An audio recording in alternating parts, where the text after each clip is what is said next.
இது வந்து ஒவ்வொரு ஸ்டேட்லேயும் வந்து டிஃப்ரெண்ட்டு வேஜஸ் கொடுக்குறாங்க. ஆனால் என்ன அப்படின்னால் ஒவ்வொரு இதுக்கும் நம்ம எல்லாருக்கும் தெரியும், ஒரு கிரேடுக்கு மேக்சிமம்னு இருக்கும். அந்த மேக்சிமத்தை தாண்ட முடியாது. அந்த மேக்சிமத்தில் இவர் அந்த கிரேடை விட்டு, ஃபார் எக்ஸாம்பிள் ஒரு இதில் நான் கிளர்க்காக ஜாயின் பண்ணுறேன் அப்படின்னால் கிளர்க்காக ஜாயின் பண்ணி கூடிய விரைவில் ஆஃபீஸராக ப்ரமோட் ஆவேன். ஆஃபீஸராக ப்ரமோட் ஆனதுக்கப்புறம் அதுலேயே அடுத்த கிரேடுன்னு போவேன். ஸோ கிளர்க்காகவே நான் இருக்கேன், ஆஃபீஸராக போகிறது இல்லை அப்படின்னால் அந்த கிளர்க்குன்னு மேக்சிமம்னு ஒரு சேலரி இருக்கும். அந்த மேக்சிமத்தை நீங்கள் கிரேடு வைஸ் போடுவாங்க.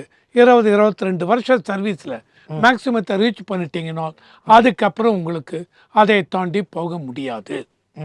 இது வந்து கீழ் லெவல்லையும் உண்டு, இந்த லெவல்லையும் உண்டு, ஆஃபீஸர் லெவல்லையும் ஒரே கிரேடில் இருக்குது. அதுக்கு மேலே போல் ப்ரொமோஷனே கிடைக்கலனால் அந்த கிரேடுக்கு என்ன மேக்ஸிமம் இன்க்ரிமெண்ட் ஆஃப் சேல்ரி, அந்த சேல்ரிங்கிறச்ச பேசிக், டேனஸ் அலவன்ஸ், ஸ்பெஷல் அலவன்ஸ் எல்லாம் சேர்த்து சொல்கிறேன், அவ்வளோதான் இருக்கும். ஸோ இது மாதிரி பார்க்கும்பொழுது தெலுங்கானாவில் இவங்க சொல்லிருக்கிறது, அந்த சானிட்டரி ஒர்க்கர் அவருக்கு வந்து துப்புரவு தொழிலாளர், அவருக்கு சீனியர் 30 வருஷம் சர்வீஸ் இருக்கிறவருக்கு 2 லட்சம் ரூபாய் சம்பளங்கிறாங்க. இந்த 2 லட்சம் அப்படிங்கிறது எப்படி பார்த்தீங்கன்னா ஐஏஎஸ் அஃபீஷியல்ஸ் என்ட்ரி லெவலில், அவங்க என்ட்ரி லெவலில் என்ன சேலரியோ ஐஏஎஸ் படித்து கலெக்டராக வரவங்களுக்கு அந்த சேலரி இது ஆகும். ஸோ இது என்ன தோன்றுறது அப்படின்னால் அப்போ இவங்களுக்கு அந்த கிரேடு வைஸ் ஸ்டாக்னேஷன் பாங்க, ஒரு லெவலுக்கு மேலே போகாது. அந்த ஸ்டாக்னேஷன் இல்லையா என்னன்னு தெரியல. இதே நீங்கள் பார்த்தீங்கன்னு வச்சுங்க, மற்ற ஸ்டேட் எடுங்க, தமிழ்நாடு நீங்கள் பார்த்தீங்கன்னா துப்புரவு தொழிலாளர்களுக்கு மாதம் 4500 4600 தான், வருஷத்துக்கு பார்த்தால் 55,000 ரூபாய் வரும். ஆனால் இவரது மாதத்துக்கு 2 லட்சம் துப்புரவு தொழிலாளருக்கு. அப்போ வருஷத்துக்கு பார்த்தீங்கன்னா 24 லட்சம் ரூபாய் துப்புரவு தொழிலாளருக்கு. இதே மாதிரி இன்ஜினியர்ஸ் அங்கே தெலுங்கானா ஸ்டேட் கவர்மெண்ட்டில் ஒர்க் பண்ணுறேன், மேபி தெலுங்கானா எலக்ட்ரிசிட்டி போர்டு எடுங்க, மற்ற அந்த பப்ளிக் செக்டர் இது தெலுங்கானாவில் அவங்களுக்கு அதிகபட்சமாக மாதத்துக்கு 7 லட்சம் ரூபாய் கொடுக்குறாங்க. அப்போது சம்பளம் 84 லட்சம் வருது.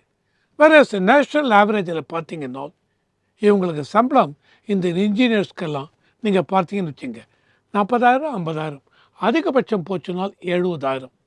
ஸோ அவ்வளோதான் வரும். வேறு இவங்களுக்கு ஒரு சில இதில் 1.12 lakhs மந்த்லி, 1,12,000 ரூபாய் ரொம்ப எக்ஸ்பீரியன்ஸ்ட் இன்ஜினியர்ஸ்க்கு அவ்வளோதான் போகிறது. ஆனால் இவங்களுக்கு 7 லட்சம் ரூபாய் மாதத்துக்கு.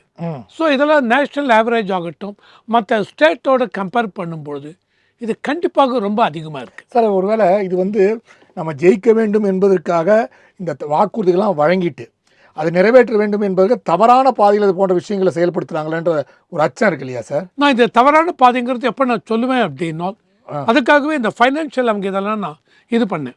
அந்த ஃபைனான்ஷியல்ஸ் நீங்கள் பார்த்தீங்கன்னு வச்சுங்களேன், ஓவரால் இவங்க பட்ஜெட்டில் ஒரு 54,010 கோடி ஓகே ஃபிஸ்கல் டெஃபிசிட் இருக்குது.